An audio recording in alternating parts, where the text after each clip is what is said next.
Oh, thank you so much for Kirsty. Yeah, as we say, she will be back after lunchtime.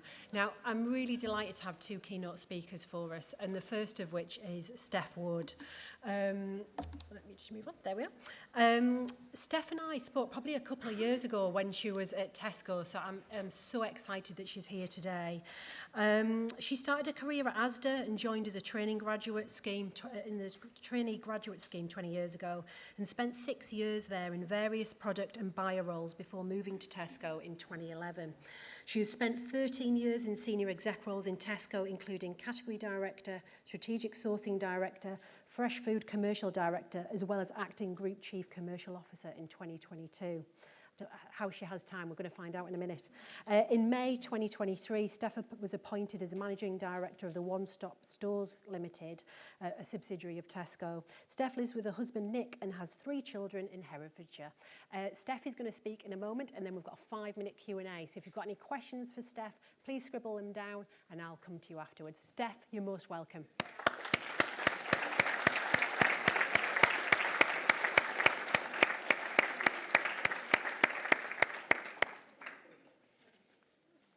She'll appear out the other door in a moment. I promise, there she is. Oh, gosh. All right, I thought that'd be easier than sort of wrestling through the rest of you. Hi, everybody. How are we all? I can see loads of people that I know, and I'm gutted because I have to leave, unfortunately, at the break, and I would have loved to have stayed and had a good old catch-up with lots of you, but it's so lovely to see so many familiar faces, but also so many people in the room. And we talk about ambition today, but what an amazing job Laura and the team have done to create such a huge network and kind of event, really, and just massive. Let's give her a round of applause. Come on.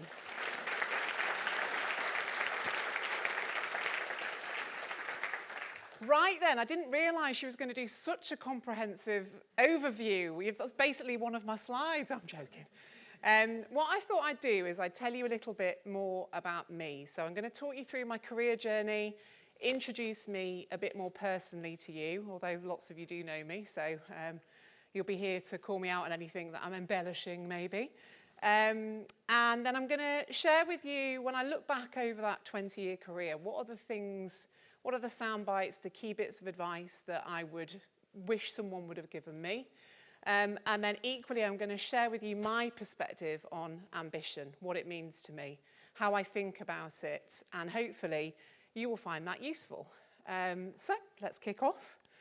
Right, sorry, someone else has done these slides and it's one of those clicky ones, so who knows what's going to appear where. I'll try and be as slick and professional as I can. I'm going to start with the bottom one, actually, because actually for many of us, I know that's just as important. So I am married to Nick. I live in Hertfordshire, not Herefordshire. I wish I did live in Herefordshire. I could definitely get a lot more for my money there, definitely. I am married to Nick. We've been together for 15 years. We've been married for 11 years. And I've got 3 children. So I've got Harry, who's 9. I've got Olivia, who's 7. And I've got Poppy, who's 2. I also have a dog, and I say this half joking. Number 1, he's my favourite member of the Wood household. And number 2, he is also the best behaved by a country mile. And look, when I talk through my career, you'll be thinking, oh my God, how does she do it? But please do not think that we have everything sorted. It is chaos in my house. We are buying birthday presents for parties we didn't know we were going to, in service stations, and honestly, we don't know what's going on. And I think that's really important, because sometimes I think you see these high achievers or people that have got these big corporate jobs and you think, oh my God, how are they doing it? It's not all rainbows and unicorns, but the way I describe it is I'm constantly in a process of calibration, just trying to make sure that I've got that balance right. And I don't always get it right, but I try my best, and that's all you can do, isn't it? So yeah, please don't think I'm one of those people, because I promise you I'm not. From a career perspective, I started my career at Asda. I did what lots of graduates do. I kind of got to the final year of uni and started to panic slightly, that I had no plan, and I didn't fancy working at TGI Fridays, which is where I was working as a student. I didn't fancy doing that for a career, although great fun, amazing tips, would recommend it. I don't even know if it still exists, to be honest. Anyway, I started looking through, at the time there was a book called The Times Top 100 graduate employers. I don't even know if it exists anymore. I'm pretty sure that most final year uni students probably ask ChatGPT what they need to be doing next with their life. But I went through that, and in a very considered and non-strategic way, I decided to apply for the top 10. And at that time, Asda was one of them. And I kind of started reading and going through the process. I thought I should prepare a little bit to understand the business before I rocked up and tried to get a job there. And as I did that, probably like lots of you guys here who were in the food industry or in retail, I kind of started to go, oh, well, this is quite an interesting job actually, isn't it? And actually, one of the things that I love about the industry, which I still do today, is the dynamism. There's always something going on. Something's always changing. There's always a new challenge. So the energy that I got when I walked into Asda House, which is the same for any retailer and probably lots of the businesses that you work for, is the thing that I thought, oh, I like this. This is a bit of me. And it's certainly a lot more interesting than some of the big corporates, the banks, the sort of big accountancy firms. It was very, very different. And the other thing that I really liked about it, and again is still the thing and the reason that I love the job that I do today, is because when you start understanding what the challenges are within those businesses, actually you start to understand just how intertwined food and retail is with society.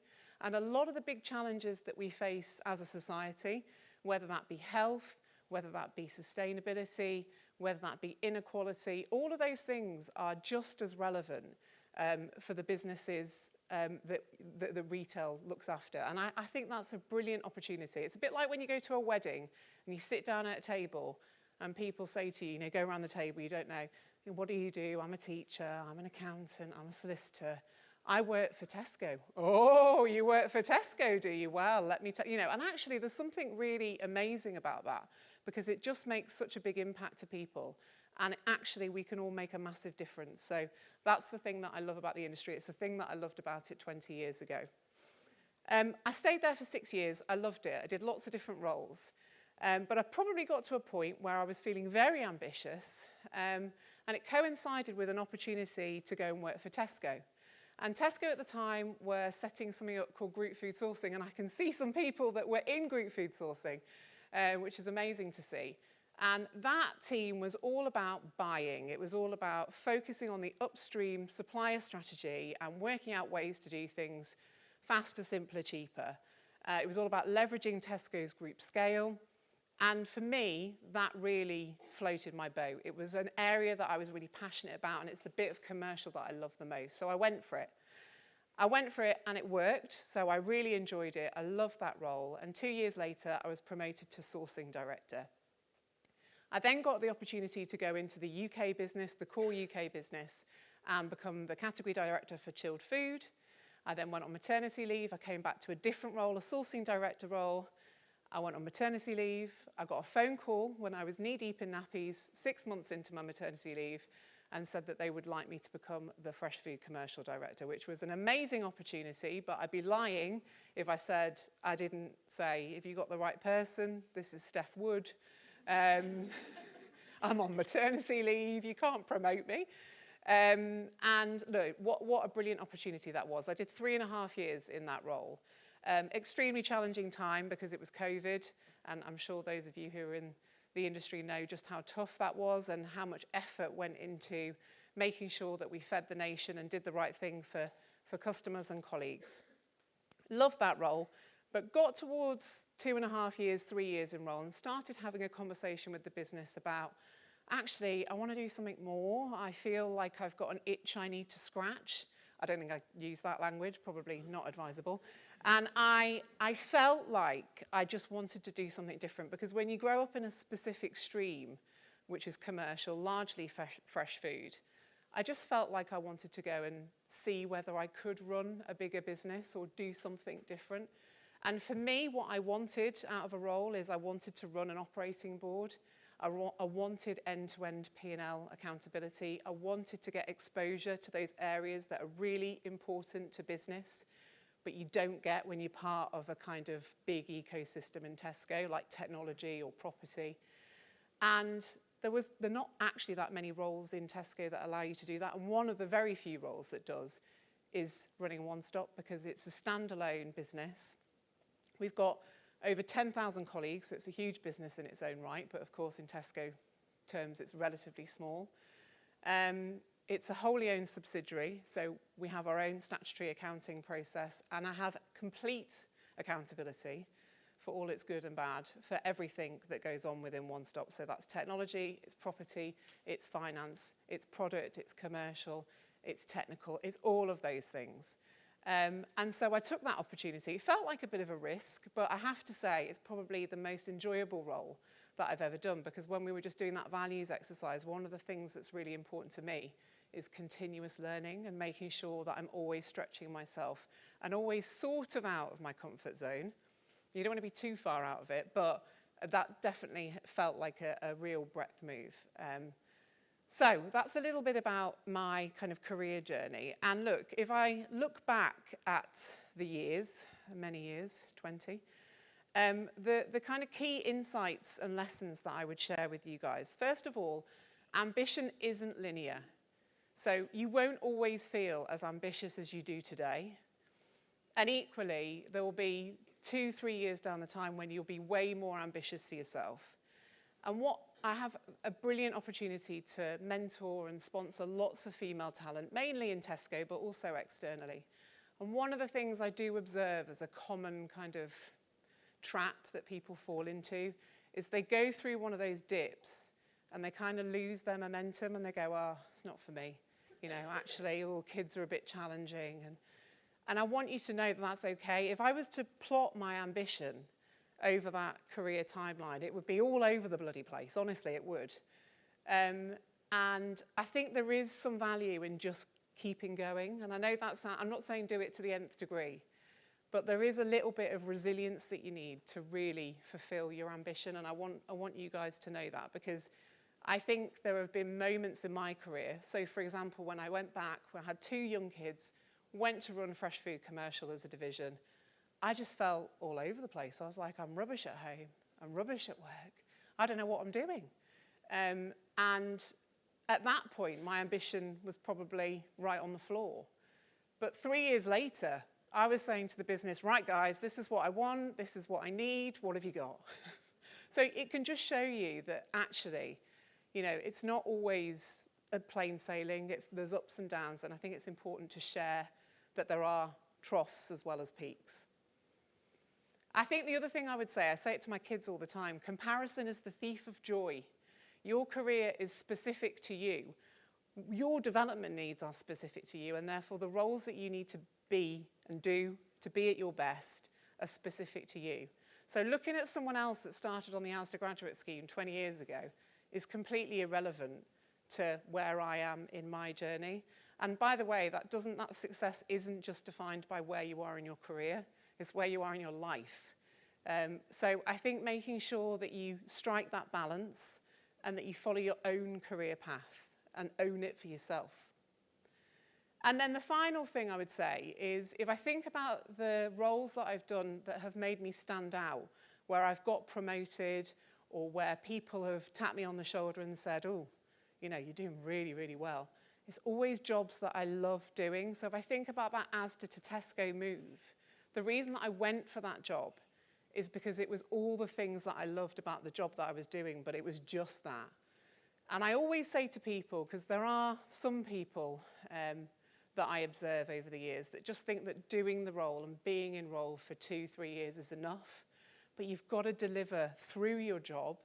And in order to deliver through your job and do a brilliant job in it, you have got to love it. And I think that's really important. And you spend an awful lot of time at work. I do. You do, probably. It's really important that you care about what you do and you think it makes a genuine difference. So love the job that you're in.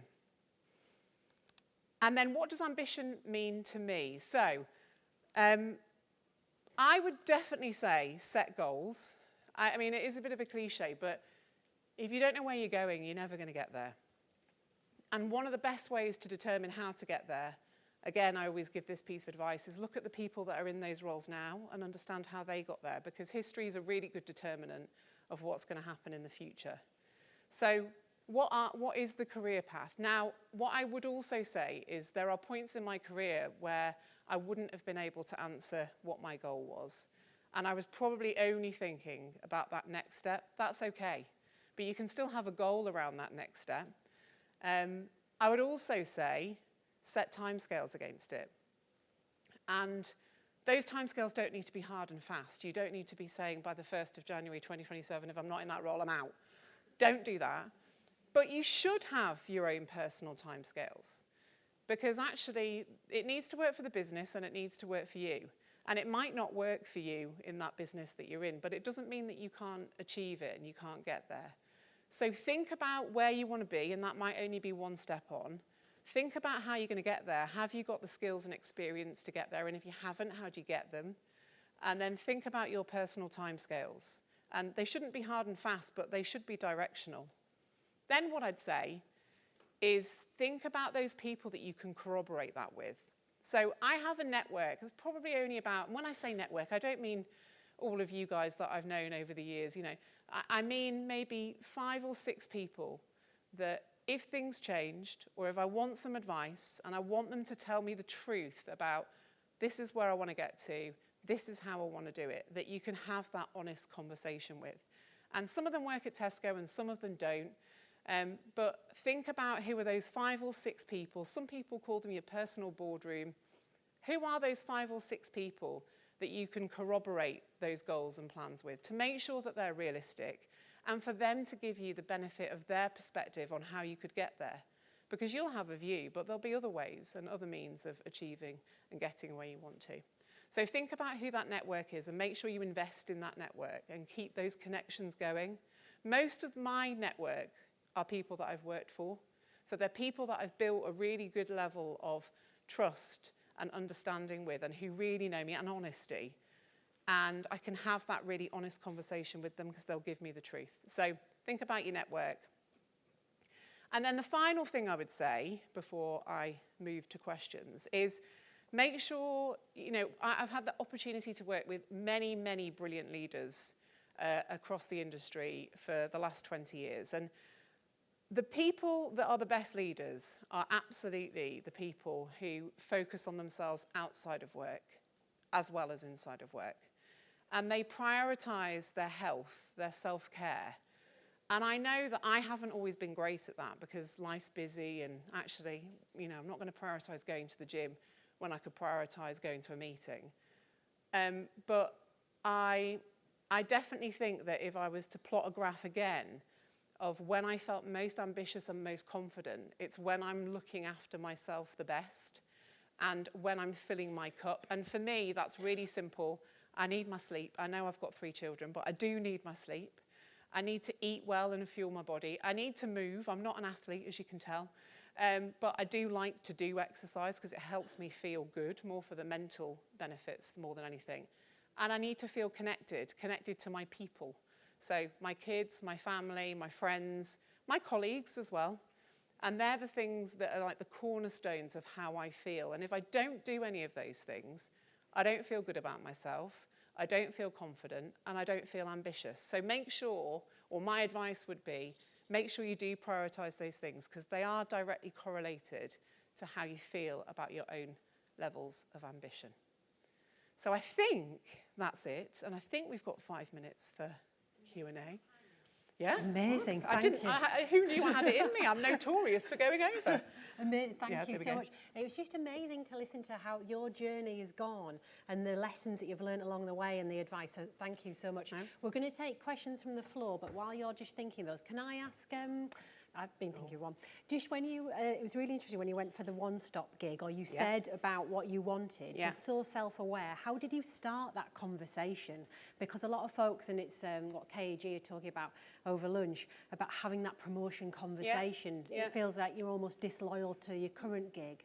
But well, I did have the conversation with my current line manager. Right. So I was honest with them about, look, I'm really enjoying the role. And look, I could probably do this for another 10 years, but I believe I have potential to do more. And if I want to do more and progress, these are the things that I'm a bit worried that I haven't got. So I've never run an operating board. I'm responsible for the CGM line, the commercial gross margin, but I'm not responsible for the whole thing. I've never had the accountability to take the strategy of a business and say where we are and where we're going to be and move it forward. I've got no comprehension of technology, which is absolutely critical in any business today. It's enabling and kind of operational integrity. And so I was really clear about, I don't think I can progress unless I can tick some of those boxes. And I think also in Tesco, you reach a level of seniority and you have to, you need breadth, because you'll never be a brilliant business leader if you haven't got it, unless you want to stay where you are forever, which is fine if you do, but I didn't. So I was quite upfront and honest, and because I knew, obviously I knew my line manager, but because also I had a good relationship with the UK people director, I had that conversation two-way, because they're the people that can make it happen.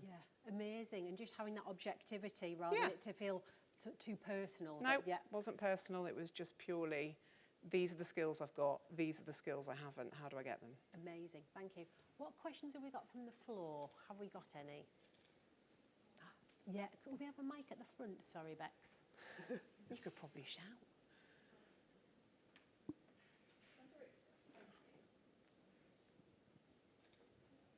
Is it on?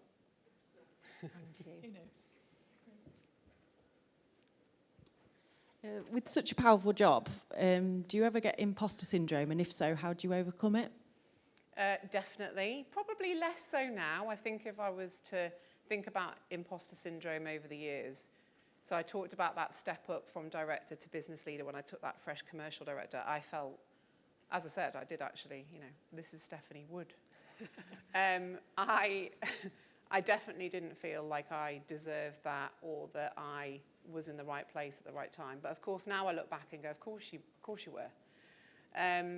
So I think imposter syndrome, you just need to be conscious of it. And like I said, with the peaks and troughs of ambition, you have to know that it's not going to be there forever, because you will come through the other side. And what helps you come through the other side is the benefit of experience, and also just being given time and space to deliver in your job. That's the best thing that you can do to combat imposter syndrome. It's just give yourself a bit of time and space to do the job that you're in. Think about that. Think about how you're going to deliver, how you're going to take it on. And I think when you get a bit of experience under your belt and you start so Fresh Food Commercial Director, year 1, surviving. Year 2, figuring out what I was going to do. Year 3, doing it and it being successful. Oh, actually, I can do this. So there is a little bit of sequencing you need to follow, but I do think imposter syndrome is something that you kind of learn to live with, and the benefit of experience over the years, you'll kind of come to just accept it. It's part of who you are. Okay, thanks. Thank you. Harriet, got a question at the back. Aideen Burke, ABP Ireland. As a leader in a major retail business, what skills or capabilities do you think future leaders in the food industry need, and in particular women? How do we best position ourselves to gain those needs, I guess? Brilliant question, goodness me. Asking brilliant questions, and actually that is a semi-serious point. I think curiosity is probably one of the most underrated leadership skills, and I think it will be incredibly important in the future, because in the future you can see a world where computers, AI, robots, analytics do most things, but you have to ask the right questions in order to get the right output. And so I think being curious and asking questions and being confident to ask questions is a really important leadership skill. I think relationship building as well is critical, because I think in an increasingly complex world, I think you have to deliver through others, and especially as you progress in your career, you'll have to empower your team and hope that they are clear and crack on with it. So I think making sure that you build relationships with your peers and your team, I think that's critical, and the computer can't do that for you. And then I think the other one I would say is prioritization. Again, the world's complex, it's busy, there's lots going on, there's always new challenges.